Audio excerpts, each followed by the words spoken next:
శ్రీమత్ శంకరాచార్య విరచిత మహావాక్య దర్పణం 9వ శ్లోకం. ఆత్మనః స్థూల భిన్నత్వం స్వప్నే దృష్ట్వాపి మోహితాః స్థూలేష్వహంతాం నో ముంచంతి స్థూలేష్వహంతాం నో ముంచంతి అహో అజ్ఞజనాజ్ఞతా.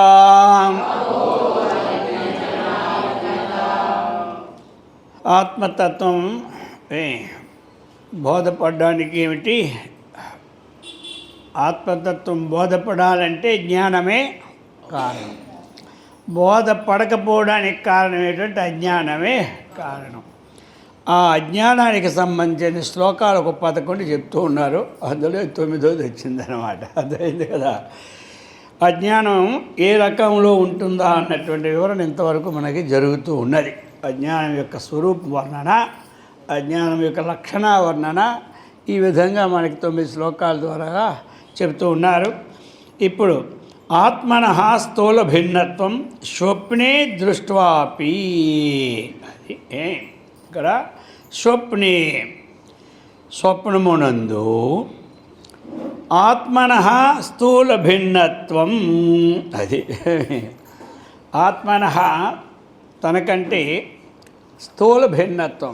స్వప్నములో సూక్ష్మదేహమే ఉంటుంది కానీ స్థూల దేహం ఉండదు. స్వప్నములో మనకు ఉన్నటువంటిది స్థూల దేహ సంబంధం ఏమీ ఉండదు. అయితే మరి స్థూల శరీరం లేకపోయి స్థూల దేహం లేకపోయినా మరి స్వప్నములో మనకి స్పష్టంగా ఈ దేహము లేదు అని తెలుస్తూ ఉన్నది. జాగ్రత్త ఎంతవరకు చెప్పారు. స్వప్న దృష్టాంతం చూసుకున్నా స్వప్నములో కూడా దేహం లేదని తెలుస్తూ ఉన్నది. స్థూల దేహం అక్కడ ఏమిటి, దాని వ్యవహారమే వేరేగా ఉంటుంది. ఎందుకంటే ఈ దేహం కదలదు మెదలదు, ఇది కదిలితే ఇంకే స్వప్నం, అదే తెలివి వచ్చేది.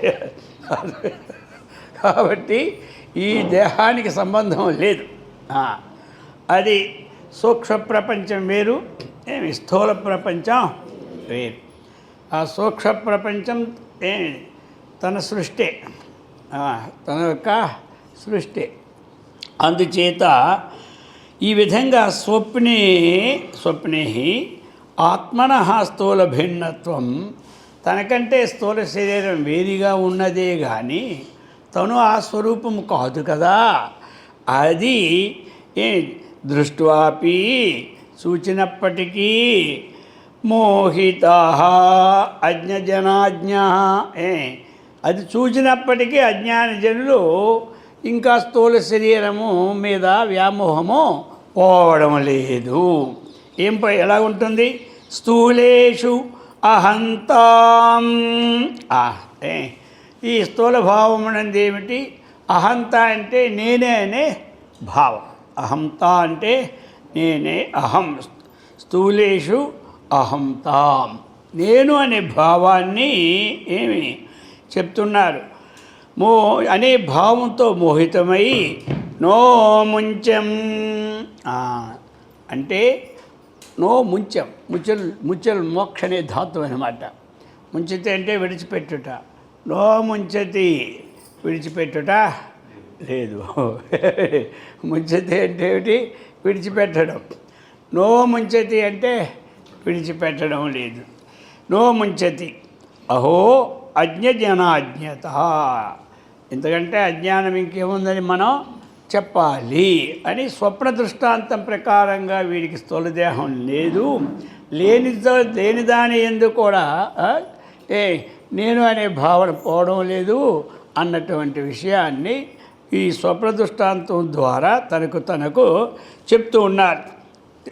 కాబట్టి స్థూలదేహం ఎప్పుడైతే లేదని మనకు బాధపడినా జాగ్రత్త అవస్థకు వచ్చిన తర్వాత ఈ స్థూల దేహమునందు నేను అన్నటువంటి బుద్ధి పోవడం లేదు, అది అన్నటువంటి విషయాన్ని చెప్పారన్నమాట. చెప్పి ఇప్పుడు 10వ శ్లోకం ఇంకా శరీరం యొక్క వర్ణన వర్ణిస్తున్నారు. మలం మాంసమయం దేహం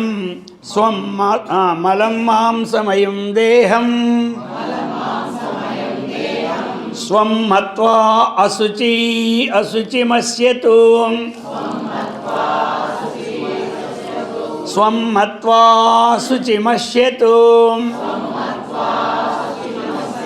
శుద్ధిం కుర్వంతి తో యాద్యైః అహో అజ్ఞజనాజ్ఞతాం అహో అజ్ఞజనాజ్ఞతాం. ఇది అందరికీ తెలిసిందే ఈ శ్లోకం. ఇది ఏమిటి అంటే ఈ యొక్క స్వం దేహం, తన యొక్క దేహం ఏమిటి, ఎలా ఉన్నది అంటే మలమాంసాదులతో మయమైపోయి ఉన్నది. అర్థమైంది కదా.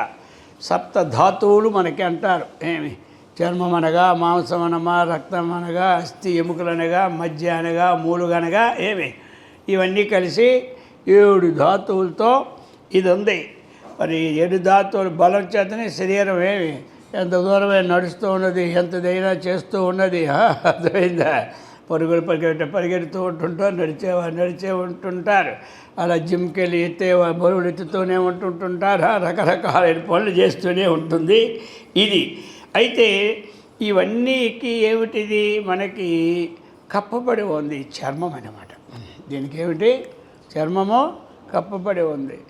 ఈ చర్మం ఊడిపోయింది అనుకోండి, అంతకుముందు చర్మం ఉండేటప్పుడు చూసినటువంటి దృష్టి చర్మం పోయిన తర్వాత యావగింపు వచ్చేస్తాయి.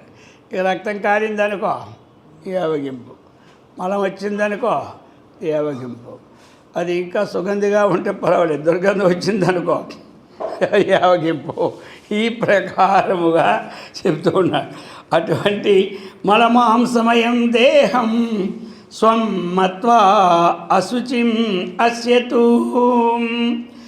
కాబట్టి అశుచి అయినటువంటి ఈ మలమాంసంతో కూడిన దేహాన్ని స్వం మత్వా, అది నేనే అన్నటువంటి భావంతో కూడి శుద్ధిం కుర్వంతి శుద్ధిం కుర్వంతి.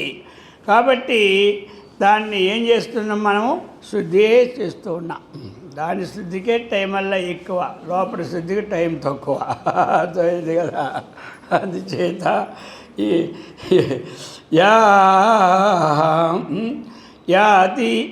యాద్యై. కాబట్టి దీని చేత మనం అంటే ఇక్కడ దాన్ని కలుపుకోవాలి. తోయాత్ అది అన్నమాట. ఈ తో ఉంది కదా, దాన్ని కలపాలి. కాబట్టి తోయాద్యై అది అన్నమాట. తోయం జలం, పత్రం పుష్పం, అక్కడికి వెళ్ళిపోవాలి. తోయం అర్థం కాకపోతే ఈ తోయం అక్కడ, అందుకనే కొన్ని శ్లోకాలు తెచ్చుకొని ఉన్నాను.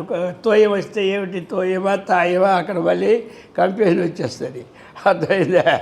ఇప్పక తోయం, తోయం అంటే ఏమిటి, జలం. మనకి ఆ ఉదాహరణ ఎక్కడొచ్చింది, భగవద్గీత. పత్రం పుష్పం ఫలం తోయం, ఇది అన్నమాట. ఇప్పుడు ఏంటి, తోయాద్యై, ఆ జలము, మొన్నటి సబ్బు, లేకపోతే ఇంకా సీకాయి, లేకపోతే సోంపు, ఏదో ఒకటి అనుకోండి ఆది పదం చేత.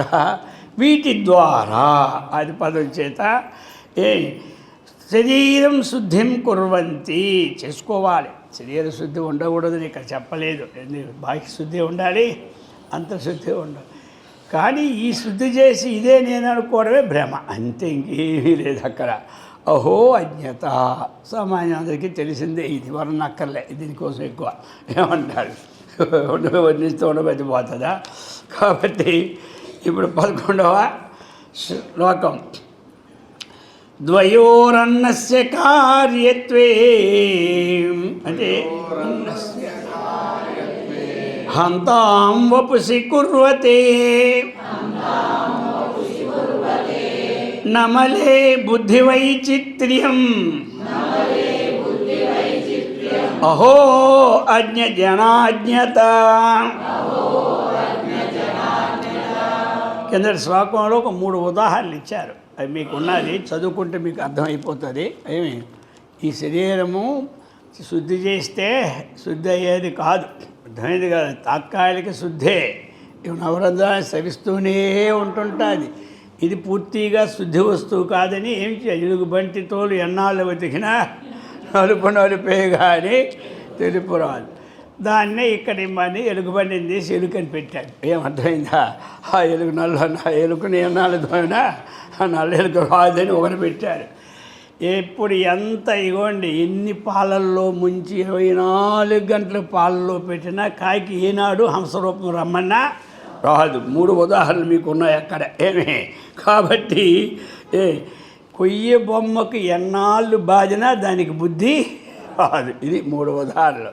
మీకు ఎక్కడైనా సరే కావాలంటే ఇప్పుడు ఆ 3 ఉదాహరణలు మీకు పక్క పేజీ అదే పేజీలో ఉన్నాయి పైన 11వ శ్లోకం పైన. కాబట్టి వాటికి ఒక టిక్ పెట్టుకోండి మార్కు. రేపు మేము ఎక్కడైనా ఉపన్యాసం ఉదాహరణలు పనికి వస్తాయా? ఈ 3 మనకు పనికి వస్తాయి అన్నమాట. మళ్ళీ ఇప్పుడు మర్చిపోయి ఇంకా ఒక స్కెచ్ పెన్తో పెట్టుకుంటూనే ఉండాలి దగ్గర ఇప్పుడు కూడా. అది ఇవన్నీ మరి అప్పుడు ఎత్తుకోవాలంటే అవ్వదు. ఇది మార్కు చూస్తే చాలు. ఈ మార్కులన్నీ మనకి మార్కులు వస్తాయన్నమాట. ఈ ప్రకారముగా శుద్ధిం కుర్వంతి అని చెప్పుకొచ్చాడు. సరే 11వ శ్లోకంలో ద్వయోరన్యస్య కార్యత్వే హంతాం వపుషి కుర్వతే నమలే బుద్ధి వైచిత్ర్యం మహో అజ్ఞాన అజ్ఞత. మళ్ళీ ఇక్కడ చూసారా, ఏంటో వాళ్ళకి బుద్ధి అలా వికాసం వస్తూ ఉంటుంటాయి పెద్దవాళ్ళకి. అది వాళ్ళకి వచ్చిన బట్టే మనకి ఆనందం, అలాగే రాకపోతే మనకేం ఆనందం, మనం పట్టుకొని ఆడవాలి. ఇక్కడ అన్నస్య ద్వయో కార్యత్వే, ద్వయో పదవిభాగం చేసేస్తాం మీకు.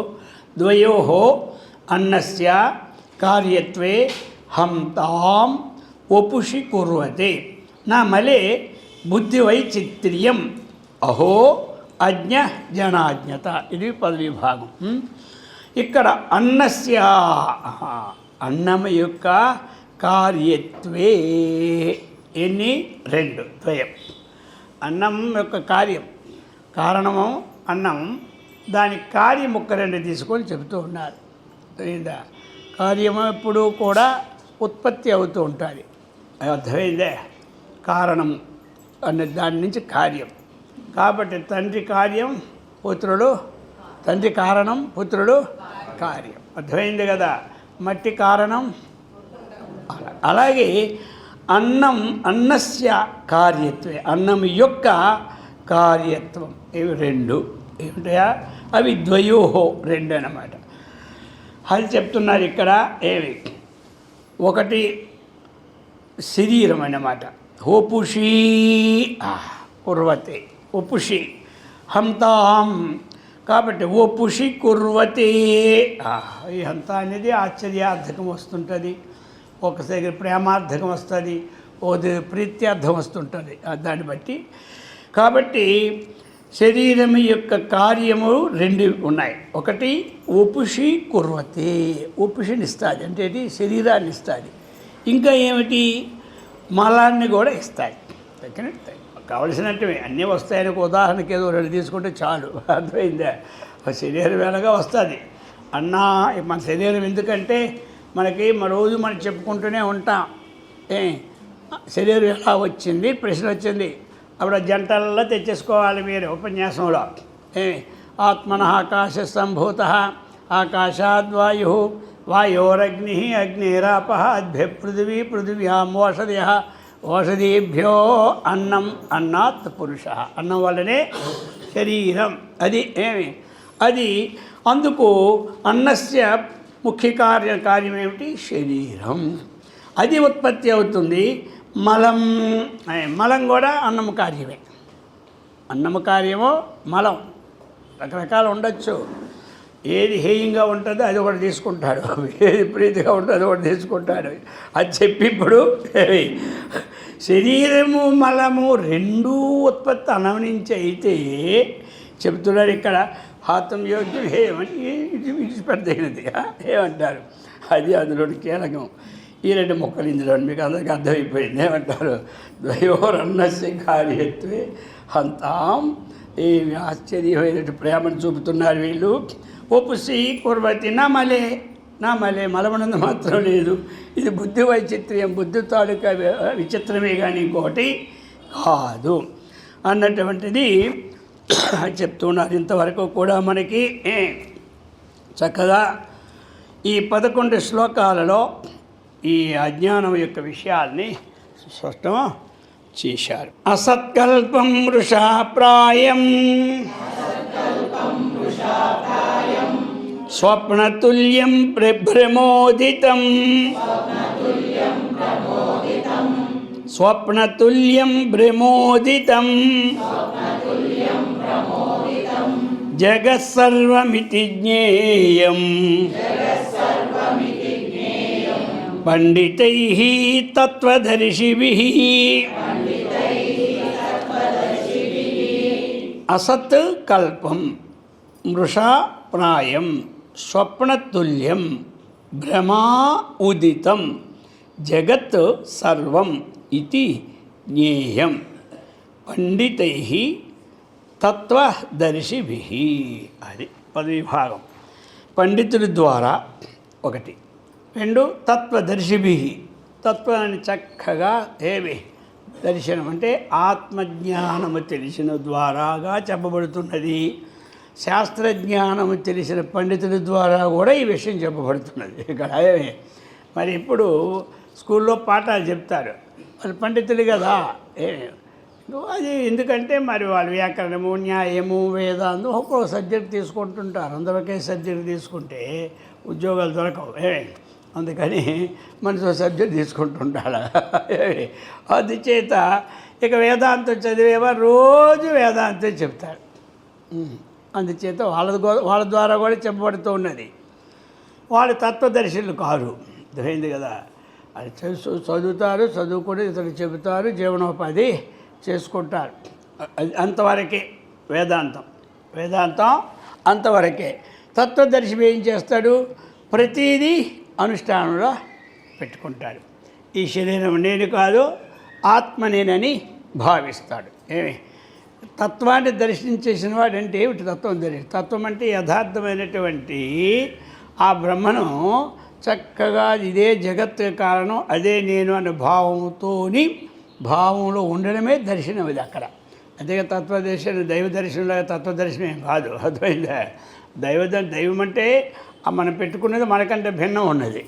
తత్వం అంటే తనే ఆ స్వరూపం, తనకు తాను ఏం చూసుకుంటాడు, అర్థమైందా. అందుచేత అది చెప్తున్నాడు. ఈ విధముగా పండితైః తత్వదర్శిభిః ఈ ప్రకారముగా అంటున్నారు. వాళ్ళు ఏంటున్నారు, అసత్కల్పం. ఏమిటంటే సత్తు అసత్తు రెండు ఉన్నాయి లోకంలో, సత్తు అసత్తు. కాబట్టి సత్తు ఎందు అసత్కల్పం, అది అన్నమాట. ఎందుకు కల్పం? అది చివరికి వెళ్ళాలి. భ్రమ ఉదితం, అర్థమైంది కదా. ఆ శ్లోకంలో చివరి బాగా ఉంది కదా, భ్రమ ఉదితం సత్తునందు అసత్కల్పం, అసత్తునందు సత్కల్పం. రెండు బాగా అటు నుంచి తిరగేసుకోవచ్చు. తాటినందు సర్పాన్ని చూడొచ్చు, తర్పమునందు తాటిని చూడొచ్చు. కానీ ఒకటి డేంజర్, ఒకటి హాయిగా ఉంటాయి కొంచెం. సర్పమునందు త్రాటిని చూడడం మహా డేంజర్. అది త్రాటినందు సర్పం చూడడం అయిపోతాడు ముందుకు వెళ్ళకుండా. సర్పం తాను చూసాడు భయం లేకుండా ముందు పోతాడు. కదా తగిలిందా వేసాడు దెబ్బ. అది సరే. భ్రమావుదితం భ్రమావుదితం అసత్కల్పం. ఇది ఎలాంటిది? ఇది అసత్ కల్పం. ఇంకా ఎలాంటిదయ్యా ఇది అంటే మృషాప్రాయం. మృష ఇత్యత్ర మిథ్య. ఏమంటారు? మృష అంటే మిథ్య. ఇది మిథ్యాప్రాయం. కనబడినట్టే ఉంటుంది, ఎడారిలో నీళ్ళు కనబడినట్టే ఉంటాయి. దగ్గరికి వెళ్తే నీళ్ళు లేవు, పాలు లేవు, అక్కడ ఇసుక కనబడుతుంది. దీన్ని ఏమంటారు? మృషాప్రాయం. దీన్ని మరి మృష ఇది ఈక్వల్ టు మిథ్యా అది. కాబట్టి మృషాప్రాయం. ఇంకా ఎలాంటిదయ్యా మరి? ఈ జగత్తుకి విశేషణాలు అన్నమాట ఇవన్నీ కూడా. ప్రపంచం ఎలాంటిది అంటే, ఒకటి అసత్ కల్పం, సత్తునందు కల్పింపబడినటువంటిది ఇది, అందుచేత ఇది. రెండోది ఏమిటి? మృషాప్రాయం. ఎంతవరకు విచారించలేదో అంతవరకు సత్యమే, విచారిస్తే బ్రహ్మసత్యం, జగన్మిథ్య. అలాగని ఇంకెలాంటిది? స్వప్నతుల్యం. సంసార స్వప్న సంకాశ, యౌవనం కుసుమోపమం, విద్యుచ్ఛించనమాయుష్యం కా తత్ర పరిదేవన అన్నాడు. ఈ సంసారం ఎలాంటిదే అంటే స్వప్న సంకాశం. కాబట్టి స్వప్న సంకాశం అయినా సరే భ్రమ ద్వారా ఎలా కనబడుతున్నాయంటే, ఆ యొక్క స్వప్నములో ఉన్నంత వరకు అది సత్యంగానే కనబడుతుంది. స్వప్నంలో ఉన్నంత వరకు సత్యంగానే కనబడుతుంది. ఎందుకు కనబడింది? అది భ్రమ, అది స్వప్న భ్రమ అది. అలాగనే మృషాప్రాయం ఎప్పుడు కనబడుతుంది? మృషాప్రాయం అన్నటువంటిది ఆత్మవిచారణ చేసినప్పుడే ఇది కాదు సత్యమైన అంతవరకు కూడా ఇది మనకి మిథ్యారూపంలోనే మనకి ఉన్నది. ఇది భ్రమచేత ఇది సత్యరూపముగా భావించుకుంటాడు, అది అన్నమాట అక్కడ. ఇక అసత్కల్పం అనేది కూడా ఏం చేస్తాడు? సత్యరూపంగా భావిస్తాడు. అందుచేత ఈ జగత్ సర్వము ఇది జ్ఞేయం. జగత్తంతా ఇంతేనయ్యా. ఏ వస్తువైనా అంతే, ఏ వాహనమైనా అంతే, ఏ దేహమైనా అంతే. ఇది ఎలాంటిది అంటే అసత్కల్పము, మృషాప్రాయము, స్వప్నతుల్యము, ఇవన్నీ కూడా భ్రమచేత ఉత్పన్నమైనటువంటి జగత్సర్వము కూడా ఇంతే. అందుచేతనే ఒకటే ముక్కతో తెంపారేశారు, జగత్తు మిథ్యా, అది ఇంకేమీ లేదు. విడి తీసుకుంటే అన్నీ విడి తీసుకోవాలి. ఎందుకు విడి తీసుకోవడం? ఊరికి నా మనోడు అరవడం దండగా వినడం దండగా అనుకుంటే ఒక ముక్త తెంపేసుకోవాలి. ఏమిటి? జగత్తు మిథ్యా, బస్ అయిపోయి. మరి మిథ్య ఎలాగా అనేది ఇవన్నీ తెలుసుకోవాలి. అది మిథ్య అనేది ఎలాగా? ఒక కాలంలో ఉండి ఒక కాలంలో లేని వస్తువుని మిథ్య అని. ఈ విధంగా ఎవరయ్యా మనకి? పండితై తత్వదర్శిభి, ఇద్దరూ నిర్ణయించుకుంటారు. రోజు చదివేవాడు కూడా ఇదంతా మిథ్యేనయ్యా, వాడు ఏం పట్టుపోయి చచ్చినప్పుడు అంటాడు ఎక్కడ? శ్మశానంలో. ఇంటికి వచ్చాడా? అంతా సత్యమే అంటాడు. ఇది అన్నమాట. దీన్ని ఏమంటారు? శ్మశాన వైరాగ్యం. తక్కిన వైరాగ్యాలు మీకు తెలిసినవే. కాబట్టి ఈ ప్రకారముగా ఇప్పుడు 13వ శ్లోకం చెప్పబోతున్నారు. జన్మభి కోటి పర్యంతై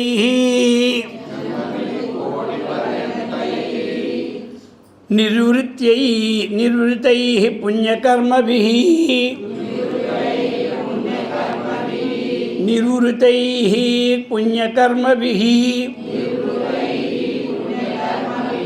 శుద్ధాత్మనాం సతామేవ జిజ్ఞాసాత్మని జాయతే.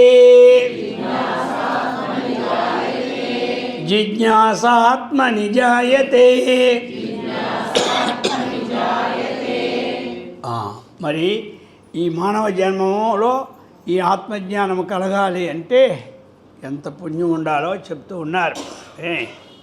భక్తి కలగవచ్చు, కర్మ కలగవచ్చు, సేవ కలగవచ్చు, మంచి ఉద్యోగాలు రావచ్చు, మంచిగా మేడలు కట్టుకోవచ్చు, బాగుగా మనం అనుభవించవచ్చు. కానీ అవన్నీ ఒక సామాన్య పుణ్యం ద్వారానే వస్తాయి. సామాన్యం అంటే మరీ సామాన్యం కాదు, మధ్యతరగతి పుణ్యం అనుకోండి, అది అన్నమాట. అది కాబట్టి పుణ్యంలో కూడా తక్కువ, మధ్యమం, ఉత్తమం, అది అన్నమాట. కాబట్టి ఏదో పుణ్యం సంవత్సరానికి ఒక రోజైనా ఒకడు భోజనం పెడితే మంచిది కాదని ఒకడు అనుకుంటాడు, అర్థమైంది కదా. ఇంకోటి వారం నెలకో రోజు పెడితే మంచిది కాదని ఇంకోటి అనుకుంటాడు. ఇంకోటి మనం తినడం లేదా, వాడు ఇప్పటికి తీయిపోయింది వారానికి ఒకటి పెట్టేదేమో అనుకుంటాడు ఒకడు. అర్థమైంది కదా. ఇందులో తరతమ భేదాలు వచ్చేసినాయి. వీళ్ళకి వచ్చే లాభాల్లో తరతమ భేదం వచ్చేసాయి. అర్థమైంది కదా. అది పుష్కరం పడేటప్పుడే గంగా స్నానంకి వెళ్ళాలనుకుంటాడు ఒకడు. అర్థమైంది కదా. ఏముంది ప్రతి సంవత్సరం వెళ్తే మంచిది కదా అని ఇంకోటి అనుకుంటాడు. ఏం ప్రతి సంవత్సరం వెళ్తే నెలకి వెళ్తే మంచిది కదా అనుకుంటాడు. ఇదే 3 తరగతుల. ఈ విధముగా కాకుండా ఇక్కడ ఇంకా ఈ జన్మే కాదయ్యా, ఇది రావాలి అంటే అక్కడ కూడా పెట్టున్నాడు. 100,000,000 జన్మ పుణ్యైర్వినా 100,000,000 జన్మ పుణ్యైర్వినా న లభ్యతే అని అన్నారు. అలాగే ఇక్కడ కూడా జన్మభి కోటి పర్యంతై. ఏమిటి జన్మభి కోటి పర్యంతై. కోటి అంటే అనేకమని ఒక అర్థం అన్నమాట. కోటి అంటే కోటే కాదు, కోటి అని అర్థం వస్తుంది, అనేక జన్మలని కూడా అర్థం వస్తుంది. కాబట్టి అనేక జన్మల ద్వారాగా పుణ్యకర్మభి నివృత్తై. ఏమిటంటే అనేక జన్మల ద్వారా మనము చేసినటువంటి పుణ్యకర్మల ద్వారా పుణ్యకర్మలు అంటే ఏమిటి? మనకి లోకానికి ఉపకారం జరిగేవి పుణ్యకర్మలు. శాస్త్ర విధి పద్ధతిగా మనం అనుష్ఠానం రోజు చేసుకోవడం పుణ్యకర్మలు. అర్థమైంది కదా. పుణ్యకర్మ అనేది విహిత కర్మ పుణ్యాన్ని ఇస్తూ ఉన్నది, నిషిద్ధ కర్మ పాపాన్ని ఇస్తూ ఉన్నది. అర్థమైందా. అందుచేత మనము చేస్తున్నటువంటి లోకసేవ పుణ్యమే, మనము చేసిన అనుష్ఠానాలన్నీ కూడా పుణ్యమే. ఒకడు రోజు లలితా శాస్త్రం చదువుతారు, రోజు భగవద్గీత చదువుతారు, రోజు జపం చేసుకుంటారు కొంతమంది, రోజు ధ్యానం చేసుకుంటారు కొంతమంది. అర్థమైంది కదా. ఈ ప్రకారముగా ఇది పుణ్యకర్మలే. అలాగనే శాస్త్రం ఏం చెప్పిందో ఆ ప్రకారముగా మనకి దైవయజ్ఞము, ఋషియజ్ఞము, పితృయజ్ఞము, అతిథి యజ్ఞము, ఇవి కూడా పుణ్యకర్మలే. అర్థమైంది కదా. ఇవన్నీ మనకి విధి కర్మలు, పుణ్యకర్మలు. అందుచేత జన్మభి కోటి పర్యంతై, కోట్ల జన్మల్లో చేసినటువంటి పుణ్యకర్మల ద్వారా ఏమైంది? నివృత్తై. ఆ వృత్తి ఏమి? రహితం అంటే శుద్ధం అవడం అన్నమాట. అది శుద్ధాత్మనాం. వీటి వల్ల ఏమవుతుంది? మనకి ఈ విచారణ చేస్తూ ఉంటుంటాం, భాగవతం వింటూ ఉంటుంటాం, భారతం వింటూ ఉంటుంటాం. ఆ వినేటప్పుడు మనకి ధర్మాలన్నీ కూడా తెలుస్తూ ఉంటుంటాయి. ఆ ధర్మాచరణలన్నీ చేస్తూ ఉంటాం. ఇవన్నీ కూడా ఏమిటి? పుణ్యకర్మలే. అటువంటి పుణ్యకర్మల ద్వారా శుద్ధాత్మనాం. శుద్ధాత్మ అంటే శుద్ధమైనటువంటి మనస్సు. మనకేమవుతుంది? శుద్ధమైన మనస్సు. సతాం ఏవ జిజ్ఞాస ఆత్మని జాయతే. ఈ విధముగా శుద్ధాత్ములైన సతాం సత్పురుషులకు, అర్థమైందిగా. సతాం అంటే ఏమిటి? సత్పురుషులకు. కాబట్టి శుద్ధమైనటువంటి అనేక జన్మంలో చేసిన పుణ్యఫలముల ద్వారా అటువంటి సత్పురుషులకు ఆత్మని జిజ్ఞాస జాయతే. అది అనమాట. ఆత్మని ఏవి నాళ్ళు వస్తూ ఉన్నాము, అన్నీ తెలుసుకుంటున్నాం. తెల్లవారితే ఆహా ఎన్ని జన్మలు గడిచిపోయావో భగవంతుడా, నేనెవడో నేను తెలుసుకోలేదు ఇంతవరకున్నో, నేనెవడో తెలుసుకోవాలి అని జిజ్ఞాస కలుగుతుంది. ఈ నేనెవడో తెలుసుకోవడమే ఏ జిజ్ఞాస? ఆత్మ జిజ్ఞాస. ఎందుకని తానే ఆత్మ కదా. ఆత్మ విజ్ఞ నేను. కాబట్టి ఆత్మని జిజ్ఞాస అంటే తన సంబంధం, తన తాలూకా తనలో ఏముంది? ఆత్మ ఉంది. కాబట్టి ఆత్మ అంటే ఏమిటి తెలుసుకోవాలి కదా. శరీరం పుట్టేసి వస్తుంది, ఆత్మ కూడా పుట్టేసి వస్తుందా అని ప్రశ్న వేసిన ఎవరైనా తెలుసుకుంటే చెబుతాడు, అయ్యే 2 కలిసి ఉన్నాయి, 2 సస్తాయి, 2 పుడతాయి అనేస్తాడు వాడు.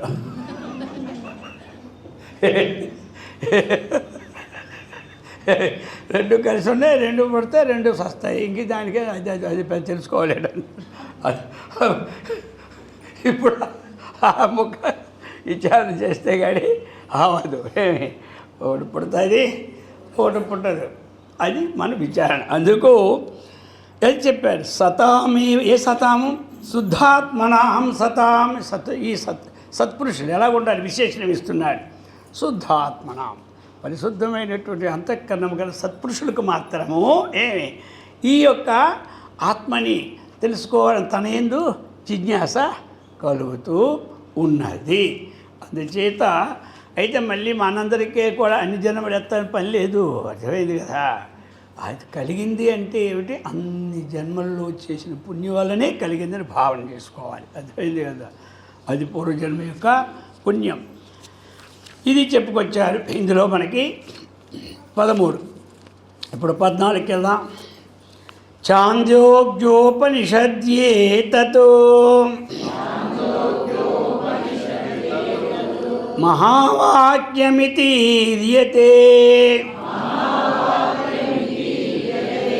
షష్ఠే ప్రపాటికే తత్వం షష్ఠే ప్రపాటకే తత్వమసీతి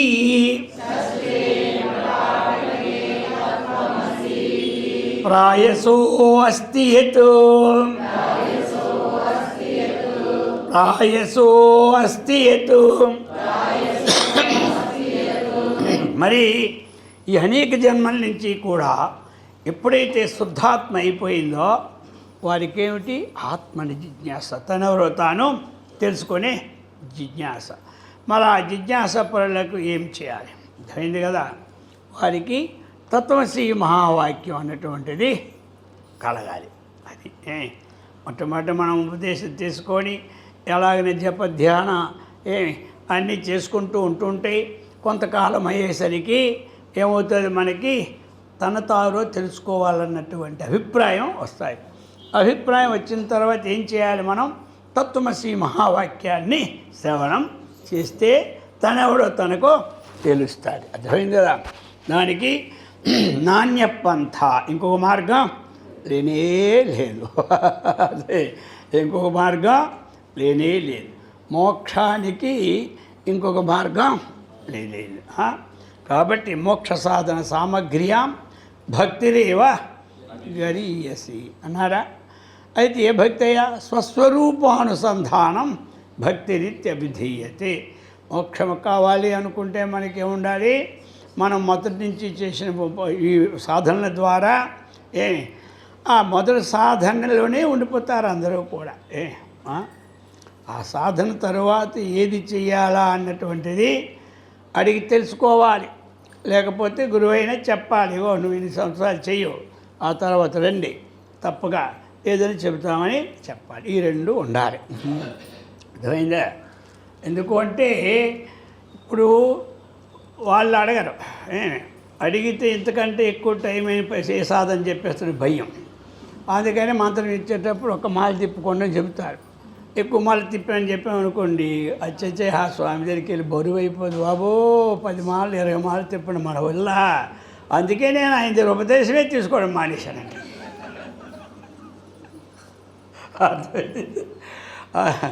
ఇక అందుకని అందరికీ ఏకమే అద్వితీయ బ్రహ్మ కదా, ఒకే మాల చెప్తారు. ఇక ఈ ఒక్క మాల దాడితే ఏం ప్రమాదం వస్తుందని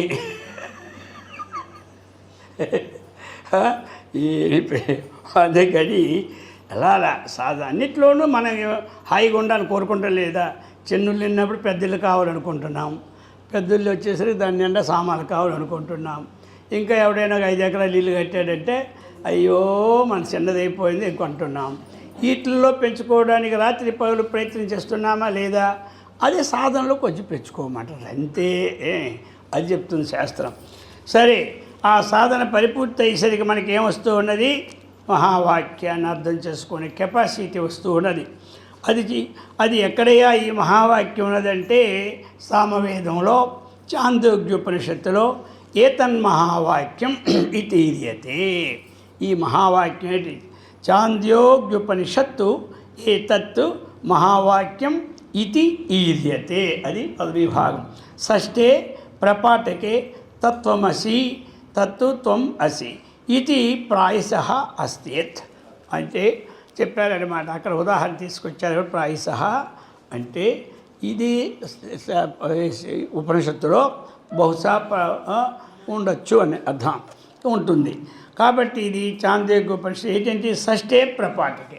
ఇవి మనం ఏమిటంటే కొన్ని అధ్యాయాలు పెట్టుకుంటాం, కొన్ని స్కందాలు పెట్టుకుంటాం, కొన్నిట్లో ప్రపాఠకం అంటారు. ఇంతే తేడా, ఇది ఒకటే. అటువంటి 6వ ప్రపాఠకంలో తత్వమసి ఇది ప్రాయశః అస్తి, తత్వమసి వాక్యం అందులో ఉన్నది అన్నటువంటిది ఇది తెలియచేశారు. ఇప్పుడు 15వ శ్లోకానికి వెళ్దాం. అందులో ఈ శ్లోకంలో ఏముందంటే తత్వమసి వాక్యం అన్నటువంటిది మనకి చాంద్రోగ్యోపనిషత్తులో 6వ ప్రపాఠకంలో ఉన్నది అని చెప్పారు. అంతే, ఇందులో చెప్పడం తర్వాత నుంచి ఉంది కదా. తత్రత్యానాం పదానాం యత్ ద్వితీయం త్వం పదం స్థితం తస్యార్థ ప్రత్యేగాత్మైషః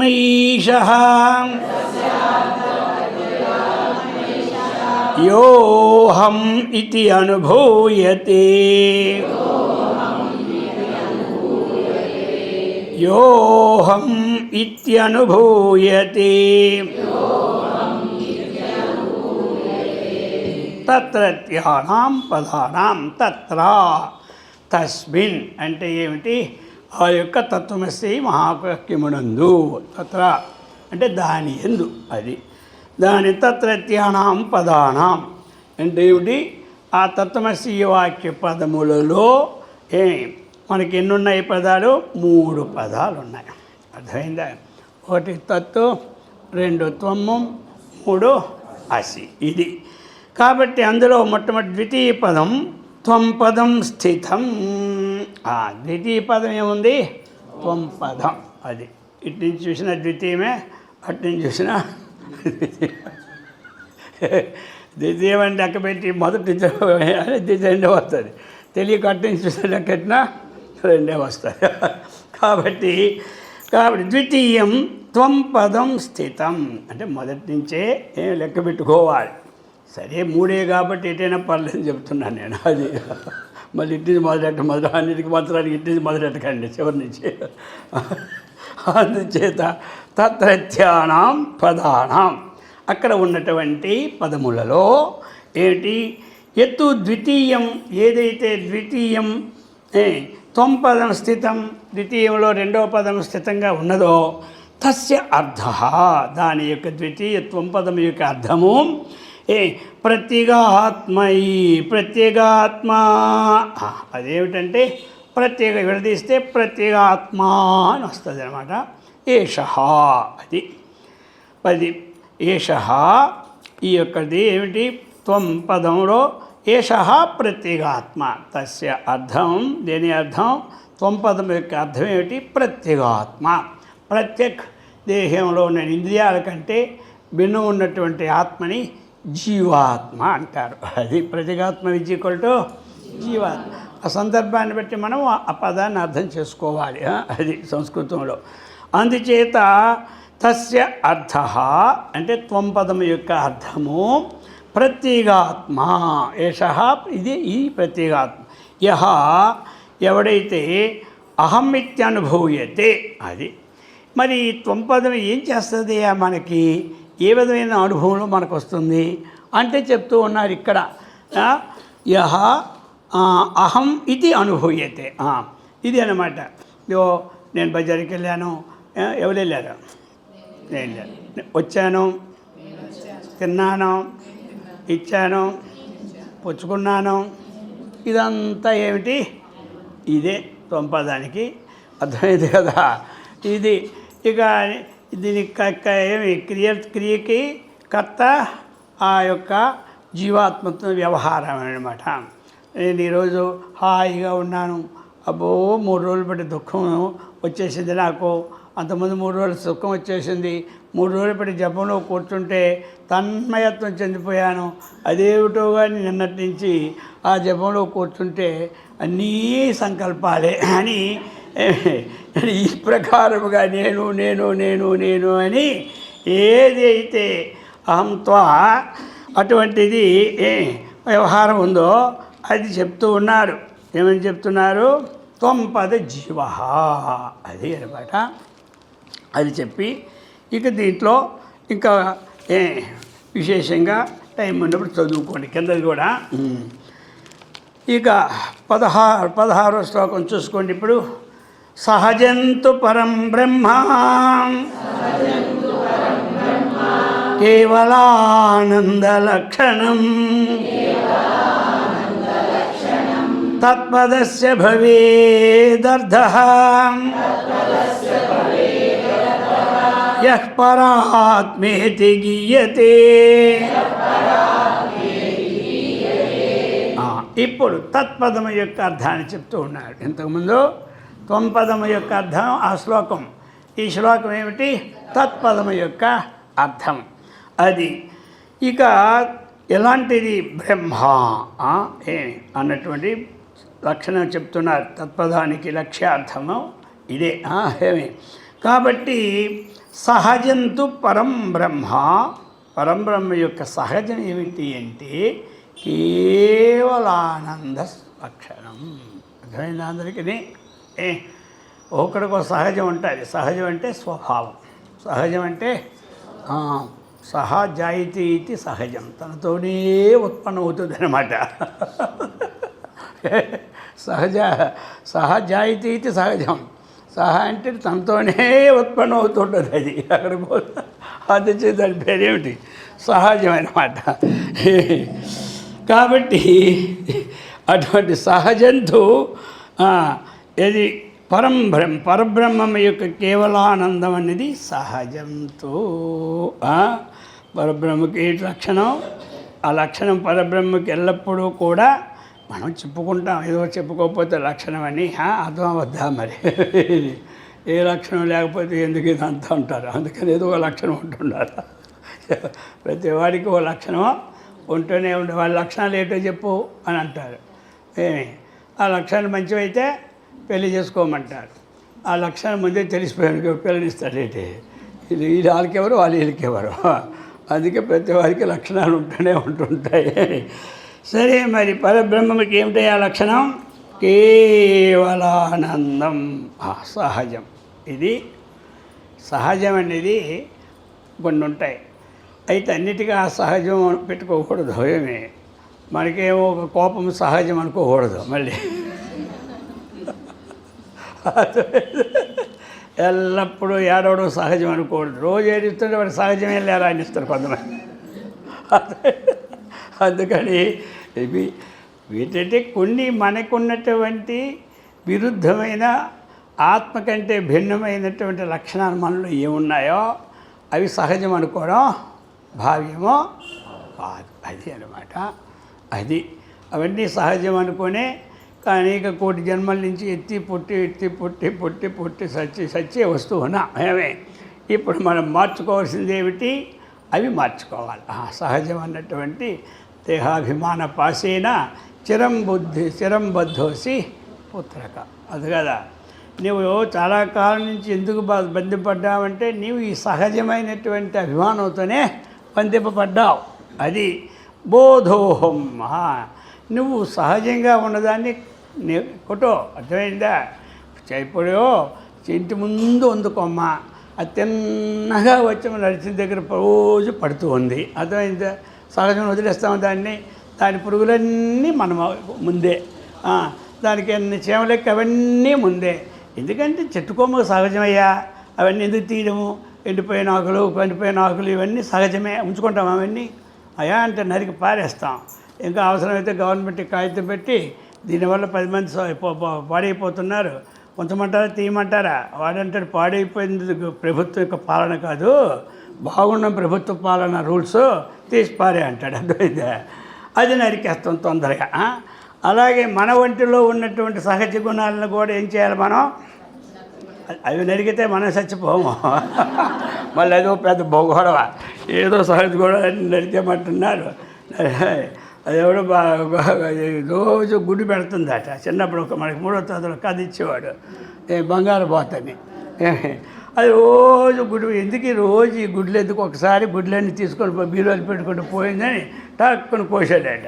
పోతే ఒకటే గుడ్డు ఉంది. అర్థమైందా? సరే, అందుచేతే సరే ఈ విధంగా సహజంతో పరం బ్రహ్మ కేవలానందలక్షణం తత్పదస్య భవేదర్థః. ఇదేమిటి? తత్పదం యొక్క అర్థం ఏమిటి?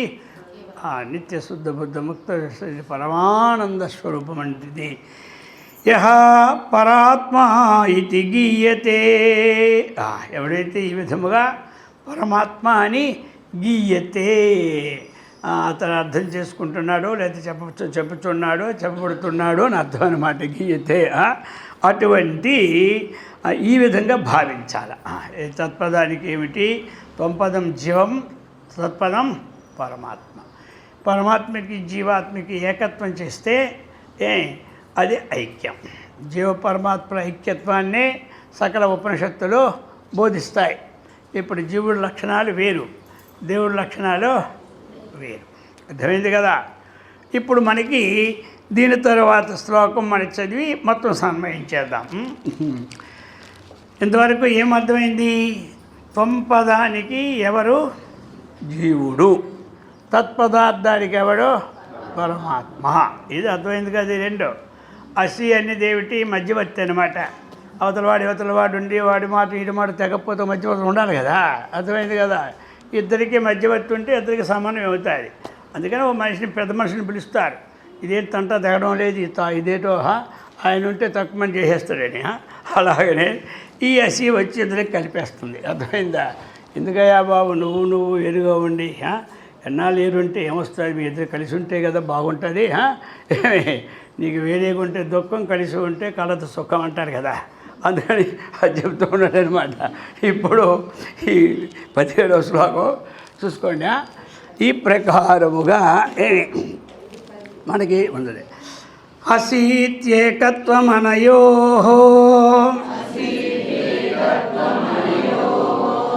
అసీత్యేకత్వమనయో అఖండత్వం ముహుర్ముహుః తాత్పర్యేణ శృతిర్వక్తి సర్వజ్ఞా సత్యవాదిని సర్వజ్ఞా సత్యవాదిని. అది అసితి ఏకత్వం అనయోహో. అనయోహో తత్పదానికి ఏమి త్వంపదానికి ఉన్నటువంటి ఆ భేదాన్ని అభేదం చేసేదే అసివాక్యం. అసీతి ఏకత్వం, ఏకత్వం అభేదం, భిన్నత్వం అది భేదం. ఏమి భేదం అంటే ఏంటి? భిన్నత్వం. ఏకత్వం అంటే ఏంటి? అభేదం, అభిన్నత్వం. అందుచేత ఇక్కడ ఏం చెప్తున్నారు? ఆ అభేదం ఏం చేస్తుంది అంటే అఖండత్వాన్ని చేస్తుంది. ముహుర్ముహు మాటిమాటికి రెండు ఖండాలు. ఈ రెండు ఖండాలను ఇప్పుడు మనం ఏకం చేయాలి. అది ఏకం చేస్తుంది ఏమిటి? అసి. తత్తు అంటే ఆ పరబ్రహ్మము. త్వం నీవే, నీవు అంటే నేను అంటున్నాడు కదా. నేను నీకు ఇచ్చాను అన్నాడు అనుకోండి, వీడేమంటాడు? నువ్విచ్చావు అంటాడు. అర్థమైంది కదా? నేను ఇచ్చాను, బా నువ్వు ఇచ్చావయ్యా, ఈ పండు బాగుంది అంటాడు. ఇప్పుడు ఇది ఎవరిని? తత్వం అంటే ఏమిటి? ఆ పరమాత్మను. త్వం అంటే ఏమిటి? ఈ జీవాత్మను. కాబట్టి ఈ రెండింటికి ఏకత్వం చేసేదేటి? అసి వాక్యం. అసి అనేది వాక్యం. అంటే ఆ పరబ్రహ్మమే జీవాత్మ అయి ఉన్నావు. నువ్వు పరబ్రహ్మము కంటే జీవుడు భిన్నమో కాదు. నువ్వు ఏంటంటే ఇక్కడ నేను జీవాత్మను. కాబట్టి ఆ పరమాత్మ ఒకడు ఉన్నాడు. అర్థమైందా? కాబట్టి నేను దుఃఖినే అని ఏడుస్తూ ఉన్నా. ఎందుకంటే పరమాత్మకు సుఖం ఉంటుంది, నాకు దుఃఖం ఉంటుంది. అర్థమైపోయింది కదా? అరే పరమాత్మవే నువ్వయ్యా. నువ్వు దుఃఖం ఆరోపించుకుంటున్నావు. ఆరోపించుకున్నది ఏది అంతం వరకు ఉండదు. అర్థమైంది కదా? ఆరోపిత పదార్థం శాశ్వతంగా ఉన్నది లేదు. ఒక త్రాటి ఎందు సర్పం ఆరోపితమైంది. ఎంతవరకు ఉంటుంది అది? త్రాటి యొక్క జ్ఞానం కలిగినట్టునే పోతుంది. ఆరోపిత పదార్థం అనేది జీవిత పర్యంతం ఉంటుంది అన్నమాట లేదు. అలాగనే నీకు ఇది స్వభావం కాదు. ఆరోపితం అన్నటువంటిది స్వభావము కాదు. అనారోపితం అన్నటువంటిదే స్వభావం, కానీ ఆరోపిత పదార్థం ఎప్పుడూ స్వభావము కాదు. స్వభావం కాదు కాబట్టి నీవు యథార్థం తెలుసుకున్నంత వరకు నువ్వు పామే అనుకోండి, త్రాడుని చూసి నీవు విచారణ చేయనంత వరకు నేను జీవుణ్ణే కానీ ఆత్మను కాదని అనుకుంటావు. అంతే కదా, నీ జీవుడే కానీ ఆత్మను కాదు అనుకుంటావు. అందుచేత నీవు ఎవరవు ఆ తత్పద లక్ష్యార్థమైనటువంటి పరబ్రహ్మం ఏదుందో ఏమి నీవు ఈ త్వంపద లక్ష్యమైన జీవాత్మవు ఆ పరమాత్మ జీవాత్మై ఉన్నావు. అతడే నీవై ఉన్నావు. అతడు పరమాత్మ. ఆ పరమాత్మ ఎలాంటి వాడు? అఖండ స్వరూపుడు, అంతటా వ్యాపించినవాడు, సకల భూత హృదయకమును నివసించేవాడు, చరాచర జగత్తుకి ఆధారమైన వాడిని ఏమంటారు? పరమాత్మ. ఇప్పుడు తత్వమసి మహావాక్యం ద్వారా గురువు శిష్యుడికి ఏం బోధిస్తాడంటే, ఆ పరమాత్మవు నీవే ఉన్నావు. పరమాత్మను నేనే ఉన్నాను అంటే అక్కడ జీవాత్మ లేనే లేడు. వ్యవహారిక జీవుణ్ణి పెట్టుకున్నా తెలిసి ఏ నాటకం ఆడినా పర్వాలేదు, తెలియక నాటకం ఆడటమే ప్రమాదం. ఏమే వాడు తెలిసి నాటకం ఆడేవాడికి ఏం ప్రమాదం లే. నేను నిజమైనటువంటి వాడినే, కానీ నా యాక్షన్లో అబద్ధాలు ఆడాలని అర్థమైంది కదా. ఆ ఫోర్స్ని అలాంటిది అనమాట. వాడు మాటి మాటికి అబద్ధం చెప్పాలి ఆ నాటకంలో. వీడేమో మహాసత్యవంతుడు, వీడు సత్యవంతుడు. ఆ నాటకం ఎలాంటిది అంటే మహా అబద్ధాలు ఆడి చెప్పాలి మాటి మాటికి. ఇప్పుడు ఇది నాటకం వేశాడు కాబట్టి నా సత్యానికి ఏ విరోధమో లేదు. అర్థమైంది కదా, నా సత్యానికి ఏ విరోధం లేదు. ఇది నాటకం, ఇది తెలిసిపోయింది. అది అవ్వండి. అది ఇప్పుడు ఏమైపోయింది? సత్యంగానే ఉంది, నాటకం. అలాగని ఆ పరమాత్మయే నేను అన్న భావంతో జీవాత్మ నేను కాదని సత్యాన్ని తెలుసుకొని నువ్వు నాటకం ఆడు, పర్వాలే. నాటకం ఆడకపోతే ప్రపంచం నడవదు కదా. అందుచే నాటకం ఆడకపోతే ఇది నడవదనమాట. ఇప్పుడు మహాశాంత స్వరూపుడుగా ఉంటారు. వాడు ఆ నాటకం సినిమాలో వేసేటప్పుడు మహాగయ్యాలుగా యాక్షన్. ఇది చూడు ఆటపోజిట్ అయిపోయా. ఇది నాటకము గయ్యాలు పోస్టే కానీ నాకు గయ్యాలితనం లేదు. ఇప్పుడు తెలిసిపోయిందా? అబ్బో అది ఎవరు అంటారు, ఆ అమ్మాయి అంత గయ్యాలు ఎప్పుడు వేసినా అదే యాక్షన్ వేస్తుంది. సరే ఏదో పేర్లే కాంత ఒక కాంత ఇంకోటి ఎందుకు మనకి ఏదో ఏమంటారు. అందుచేత ఇప్పుడు వాళ్ళే హాయిగా ధర్మంగా అనుష్ఠానం చేసుకుంటారు, అన్నీ చేసుకుంటారు. ఏదో మరి కొంతమంది రసత్వం ఉంటుంది కదా, ఏదో ఒక యాక్షన్ చేస్తే ఒక ఆనందం, లోకలికి ఆనందం, తనకు ఆనందం, తనకి పొట్ట గడిచిపోద్ది, వాళ్ళు పొట్ట నీళ్ళు నవ్వుతారు, ఏదో ఒకటి ఉంటుంది. ఇది అన్నమాట.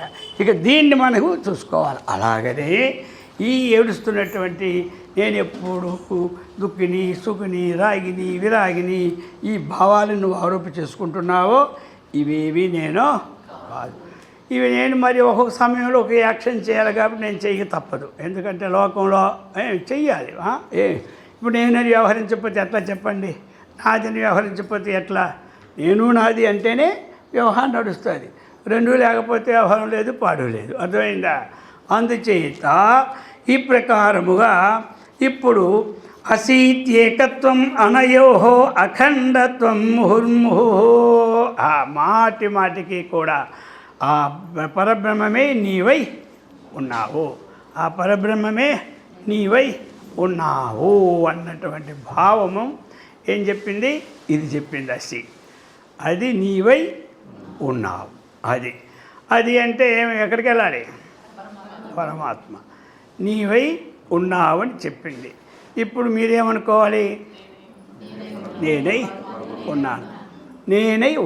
అది నేనై ఉన్నాను అంటే ఏమిటి? ఆ పరబ్రహ్మమే నేనే ఉన్నాను. కాబట్టి నేనై ఉన్నాను అని ఎప్పుడు తెలిసిపోయిందో నేను అన్న వ్యవహారం చేయక తప్పదు. పరమాత్మకు వ్యవహారము లేదు. ఆయన శక్తి ఉంటే కానీ వ్యవహారము జరగదు.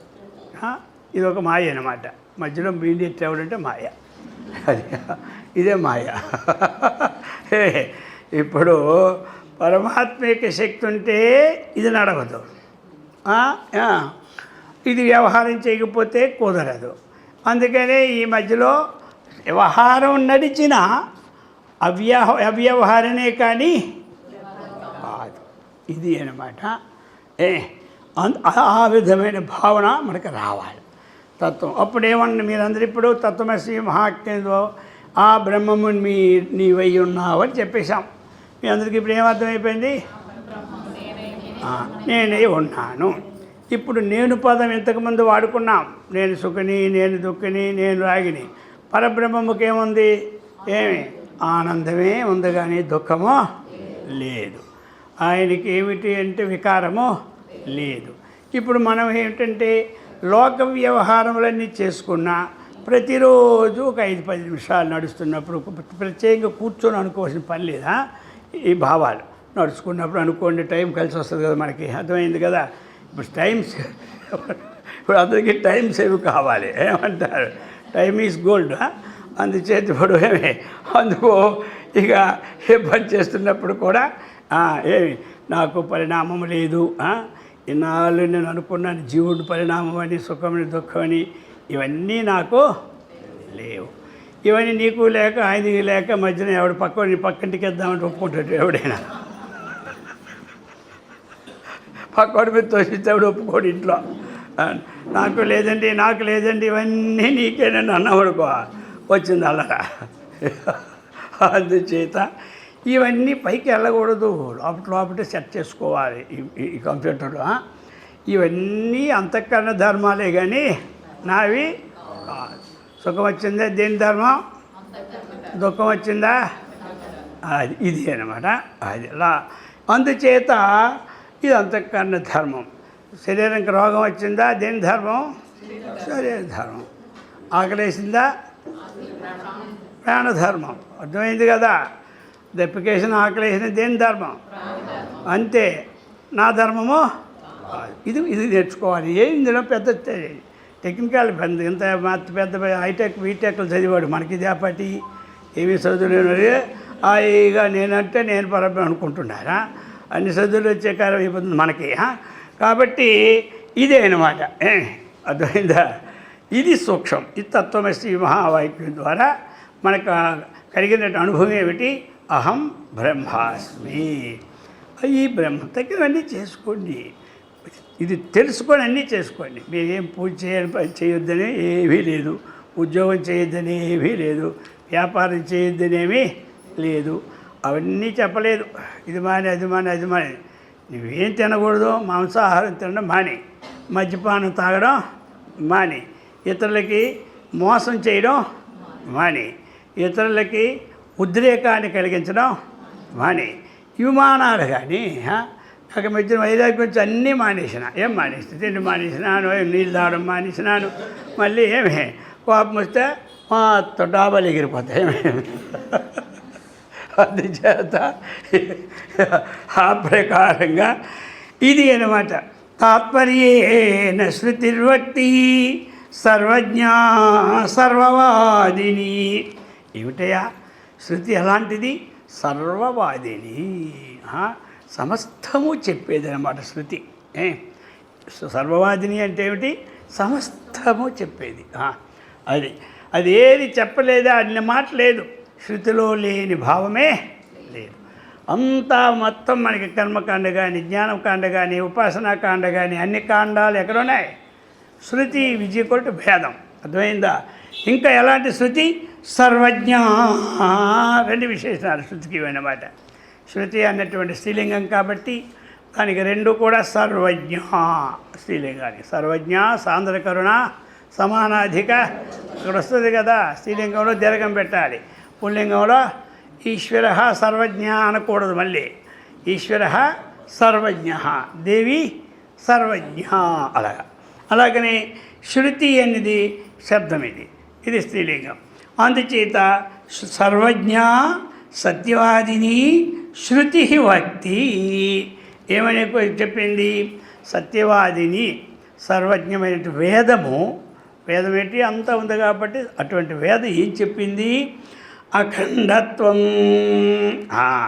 అయ్యా ఈ ఖండత్వం ఆత్మకి ఉంది, నీకు జీవుడికి ఏమి అఖండత్వం ఆత్మకి ఏది ఉందో ఈ జీవికి అఖండత్వమే ఉన్నది కానీ ఖండత్వం లేదు అని ఏం చెప్పింది? శృతి చెప్పింది. అదే కాబట్టి అది లేదు కాబట్టి మీ ఇద్దరు ఒక్కటే. అర్థమైందా? ఇద్దరు భేదభావం ఉన్నవాళ్ళు ఏనాడైనా ఒక రూములో ఉండగలరా? చెప్పండి. సచ్చినా ఉండలేరు. ఏమంటారు? కాకపోతే ఇదిలో పడుకుంటాడు కానీ పోయి ఒక రూములో మాత్రం ఉండడు. ఏమో వాడేం చేస్తాడు అర్ధరాత్రి అప్పుడు, లేదా ఇది దగ్గర బాడు పడిపోతాడేమో, వాడి దగ్గర బీడు పట్టిపోతాడేమో, ఇదంతా అన్న. ఇద్దరికి మాట కలిసిపోయింది అనుకోండి, ఇప్పుడు ఎలా ఉంటారు? రే బాబు తాళం నీ దగ్గర ఉంచు, నేను ఎందుకంటే కాసేపు అయినా డబుల్ తాళం కూడా తీసుకుంటారు. ఏమి సామాన్లు అందులో ఉంటాయి, ఎవరికి భయంలే. ఏకత్వం వచ్చిన తర్వాత జీవపరమాత్మకి ఏక తెలిసిపోతే ఏ భయం తెలియక సత్తున్నా. ఏమి ఎక్కడున్నా భయమే మనకి, ఇదిలున్న భయమే, ఇంట్లోన్న భయమే. ఏమి ఎక్కడ భయం.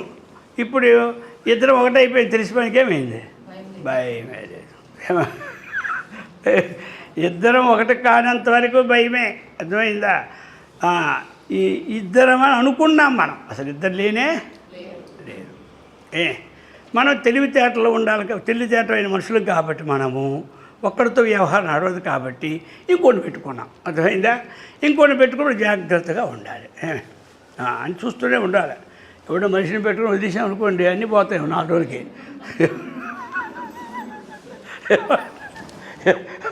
అందుచేత పక్కేం చేయాలి, చూస్తూనే ఉంటుండాలి. ఇద్దరు ఒకటైపోయిన తర్వాత ఏం పర్వాలేదు. చేసే సేవకుడు ఉండేవాడు ఒక్కటే అయ్యారనుకోండి, ఏం పర్వాలేదు. అది రెండు ఒకటైపోతాయి, లేకపోతే దేంతో దానికి వెళ్ళిపోద్ది. అర్థమైంది కదా? ఇంట్లో వాళ్ళు ఇద్దరు ఒక్కడే అయ్యారనుకోండి, భయం ఉండదు. ఏమైనా భేదం వస్తే భయమే. ఏమి అది అందుకే ఏమన్నారు? అభేద జ్ఞానం అది అభేదం జ్ఞానమే మనకు కలగాలి, అభేదం జ్ఞానము. అందుచేత ఈ ప్రకారముగా మనకి తత్వమసి మహావాక్యం అన్నటువంటిది విశేషాన్ని చక్కగా మనకి చెబుతూ ఉన్నది. మరి తత్వమసి సమన్వయం ఎట్లా అని ఒక ప్రశ్న. ఎందుకంటే ఇక్కడ ఇది అర్థమైపోతే అది చెప్పుకోవక్కర్లేదు, ఇది అర్థమైతే ఇంకొక ఉదాహరణ కూడా అక్కర్లేదు దీనికి. అర్థమైంది? అదే అర్థం కాకపోతే అదేమో జీవలక్షణాలు, ఇదేమో ఏమి ఆనంద లక్షణాలు. ఈ లక్షణాలు రెండిటికి ఎలా కలుస్తాయి? ఏమి వీడి లక్షణాలు వేరు, వారి లక్షణం ఇద్దరికి ఎక్కడ కలుస్తుందండి? వాళ్ళిద్దరికి వివాహం చేయడమే దండగా అంటాడు. అర్థమైంది కదా? అది ఆపోజిట్ మనుషులు వాళ్ళు, ఈ ఆపోజిట్ మనుషులు. వీళ్ళిద్దరికి ఏకత్వం సచ్చినా కుదరదు కాబట్టి తప్పించి ఇప్పుడే తప్పిస్తే అంటే దిగిపోయి. అర్థమైంది కదా? అలాగనే వీళ్ళిద్దరికి ఎలా కూర్చోదండి అంటే, ఇప్పుడు ఇదంతా ఏమిటంటే సర్వజ్ఞాది విశిష్టం చైతన్యం, అల్పజ్ఞత్వాది విశిష్టం చైతన్యం. చైతన్యం రెండిట్లో ఉందా లేదా? ఉంది. సర్వజ్ఞం అంటే అన్నీ తెలుసుకున్నవాడు ఒకడు ఈశ్వరుడు, సగం తెలియని వాడు జీవుడు. అందరికీ తెలిసిపోయింది నీ మొక్క అది. అందుచేత వీళ్ళిద్దరికీ పొత్తి ఎక్కడ? మీరు అదే అనుకోమన్నారు, ఇదే అనుకోమన్నారు, బాగుంది. కానీ ఇంతవరకు నేను సుఖని దుఃఖని అనుకున్నటువంటి నేను ఆ సచ్చిదానందమైన పరమాత్మ నేను అవుతానా? నా లక్షణాలు వేరు, ఆయన లక్షణాలు వేరు. మా ఇద్దరికి ఎక్కడ పొత్తు కుదురుతుందండి? ఏదో మీరు చెప్పేసిపోతారు కానీ మా పని మాత్రం మాకు మాత్రం ఉండిపోద్దా. మీ బాధ వదిలించుకొని మీరు పోతారు కానీ మా బాధ మాత్రం అలాగే ఉంటుంది. అది ఏ బాధ లేదయ్యా. ఇద్దరు ఆరోపితమేని వ్యవహారం నడవడానికి పరమాత్మ మాయను ఉపాధి చేసుకొని, మాయని ఉపాధిగా చేసుకొని సర్వజ్ఞుడైనాడు ఆయన. ఈయన వ్యవహారం నడవడానికి అవిద్యను ఉపాధిగా చేసుకొని జీవుడు అని పేరు పెట్టుకున్నాం మనం. అయినాడు. మరి ఇప్పుడు ఈ రెండు పెట్టుకున్నవేనాడు ఉండవు. పెట్టుకున్న ముక్కు ఎన్నాళ్ళు ఉంటుంది, గట్టి సీత కింద పడిపోద్ది. అర్థమైందే? ఇప్పుడు పెట్టుకున్న బొట్టి ఎన్నాళ్ళు ఉంటుంది, ఓ రోజు ఉంటే ఉంటుందేమో, రెండో రోజుకి అదే ఊడి కింద పడిపోద్ది. అదే అక్కడ సరిగా బొట్టులో పుట్టుమచ్చ పడింది అనుకో, అదే పోద్దా? పోవాలంటే మనం డాక్టర్ దగ్గరికి వెళ్ళి కోయించుకోవాలి, అంతేగాని నువ్వు 100 సార్లు ముఖం కొడుక్కున్నా పోదు, 100 సార్లు ముఖం కొడుక్కున్నా పోదు. అలాగే నేనయ్యా ఈ ఇద్దరి ఆరోపితం, వ్యవహారం కోసం ఆరోపితం, కానీ పారమార్థికంగా ఇద్దరు ఒక్కటే. ఏమిటి మరి ఇప్పుడు అది చెప్పారు. అందుకని పారమార్థిక ఎలాగంటే దీనికి ఉదాహరణ సోయం దేవదత్త అని ఒక ప్రసిద్ధ ఉదాహరణ. ఏమి ఆ దేవదత్తుడే వీడు. అర్థమైందా?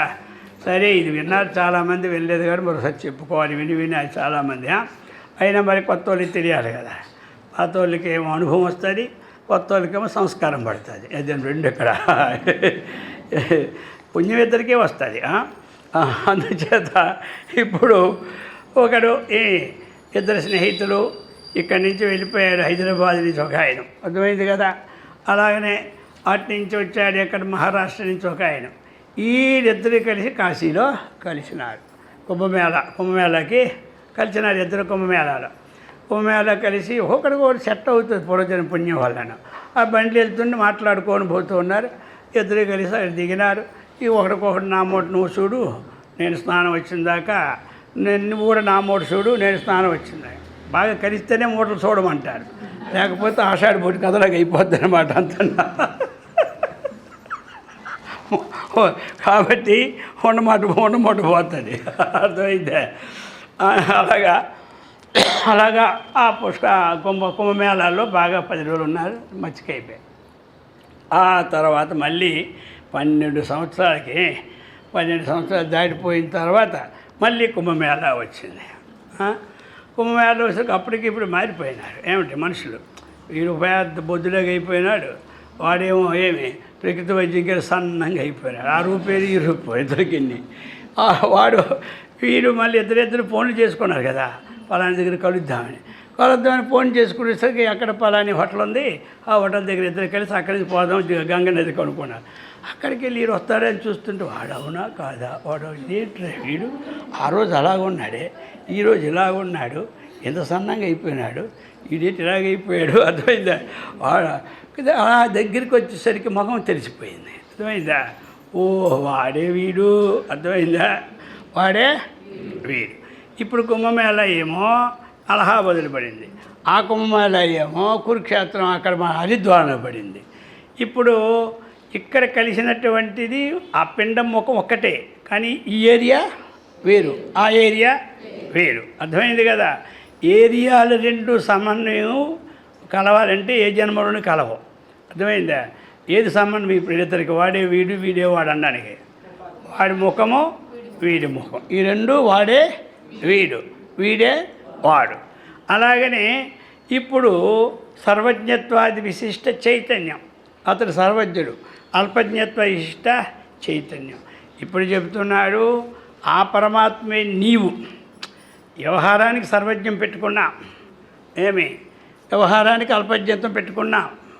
అలాగనే వ్యవహారం ఈ 4 గ్రహాలు కలిస్తే ఆ వ్యవహారానికి అయోధ్యలో అలహాబాద్లో పెట్టుకున్నాం మనం శివుని కుంభమేళా. ఇంకో 4 కలిస్తే ఋషికేశ్వరు పెట్టుకున్నాం.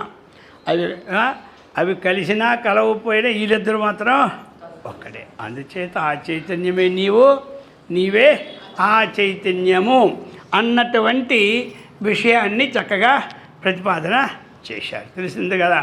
అందుకే ఆ జీవుడే పరమాత్మ, పరమాత్మే జీవుడు. దీనికి ఇంకో చిన్న ఉదాహరణ కొంతమందికి అర్థం కావడానికి. ఓ గొర్రెల మంద ఉంది. ఆ గొర్రెల మంద ఒక 10,000 గొర్రెలు ఉన్నాయండి ఒక గొర్రెవాడికి. అప్పుడు ఏమైపోయింది, అతడు ఒకనొకసారి చక్కగా ఒక మంచి సింహము ఒక పిల్లని పెడుతుండే తుపాకీతో పెట్టేసరికి అది పాపం ఎక్కడికో దాని మొహం తిరిగి పడిపోయింది, ఎటు పోయింది తెలీదు. ఈ పిల్ల ఎక్కడ ప్రసవించేసింది. ఈ పిల్లకి ఏ దిక్కు లేక ఇందులో కలిసిపోయి, ఇందులో ఈ గొర్రెలతో తిని, గొర్రెలు మరి ఏది తింటే అదే కదా. మనం ఎక్కడున్నామో ప్రకృతి వైద్యం ఇంకేం పెడతారు వాళ్ళు, అదే పెడతారు. సచ్చినోడు తినాలి, ఇంటికి వస్తే మళ్ళీ మామూలే. అర్థమైందే. కాబట్టి అక్కడ అదే పరమార్థం. ఎక్కడ ఒకడు 6 మాసాలు 3 మాసాలు ఉంటాడు. అలాగనే ఇది ఇందులోకి వచ్చేసింది. ఇందులోకి వచ్చి ఈ స్నేహితులు తింటూ ఉంటుంటే ఆకులు ఇది నవ్వుతూనే ఉంది. అలవాటు అయిపోయి చిన్నప్పటి నుంచి ఏది తింటే అదే అలవాటు. ఇది మెహ అంటుంటే అది మెహ అంటుండే. ఇలా అలవాటు అయిపోయాయి. ఈ అలవాటు అయిపోయి కొన్నాళ్ళు అయిపోయింది. 4-5 ఏళ్ళు ఇలా గడిచిపోతుంది. వాడికి కోనికెసుక ఎట్లేసుక అన్ని గొర్రెలు ఏం తెలుస్తుందా, పోయినాడు. ఆ తరువాత తలిసి చూసింది మళ్ళీ సింహం. ఒరే దుంపది ఇందులో గెలిచిపోయింది, దీని కేకలేమిటి, దీని తిండేమిటి, చిచ్చి అని ఒకరోజు వెనక్కి అది ఉంటే దాన్ని ముందు పిలిచి నువ్వెవరో తెలుసా అని అడిగింది. నాకు నేను గొర్రెను అని చెప్పింది. ఎవరా? వీళ్ళందరూ నా ఫ్రెండ్స్ అని చెప్పింది. అర్థమైందా? అది ఫ్రెండ్ లేదు పోవట్లేదురా, నువ్వు గొర్రె కాదు సింహం. అయ్యే నేను సింహం. ఇంతమంది నా 10,000 మంది బలం ఉంటే నీ ఒక్కడి మాట కన్నా పో అని చెప్పింది. ఎవరు? అంతే. నీకు ఇచ్చాను, నేను నీకోసమే వచ్చిన. అర్థమైంది కదా. నేను రావడమే నీకోసం వచ్చాను, నీకు తాడైపోయాడు తేల్చిపోతాను నేను అని. అర్థమైందా? ఆ విధంగా వెళ్ళింది. కాసేపు రా, నూతికి వెళ్ళేది. మనకంటే ఇంట్లో అద్దాలు ఉంటాయి, వాళ్ళకి అద్దాల పాడు ఏమున్నాయి. కాబట్టి ఆ నూతి తీసుకెళ్ళి ఆ ముఖం, ఆయన ముఖం దించి నా ముఖం చూడు అంది. ఎవరు? పెద్ద సింహం, తల్లి సింహం. చూసింది. నీ ముఖం నీటిలో చూసుకో చూసింది. ఇలాగ 9 సార్లు చూపెట్టింది. ఎవరు? అది. ఇప్పుడు గొర్రెల ముఖం చూడు, అది 9 సార్లు చూపెట్టింది. అందుకే 9 ఇంక మంచిది అంటారే అండి. అప్పటికి జ్ఞానం కలిగింది అనమాట. ఏమిటి? ఆ 9 నవవారం చెప్పిన సాంఖ్యోపనిషత్తులో అదే ఆ 9తో పరమార్థం వచ్చింది. కాబట్టి ఆ 9 లోకంలో వ్యాపకం అందరూ 9 అంకే కోరుతున్నారు. ఇప్పుడు కారు మీద 9, ఇంటి మీద 9, మగం మీద 9. ఆ విధంగా ఏమిటి ఈ ప్రకారంగా చక్కగా చూసింది. అచ్చే నేను ఇప్పుడు నువ్వెవరు? నేను సింహాన్ని ఒక దెబ్బకనేసింది. నిషేధ వాక్యమే లేదు. అయితే ఇప్పుడు నువ్వెవరు? సింహాన్ని. సరే ఏది కావు? గొర్రెకాను. అదేనమాట. గొర్రెకాను అనేది ఏది? నిషేధవాక్యం. సింహాన్ని అనేది ఏమిటి? అలాగనే ఆత్మ నేను అనుకోవడం విధివాక్యం, శరీరం నేను కాదు అనుకోవడం ఇంతే. ఇదేం కష్టమా?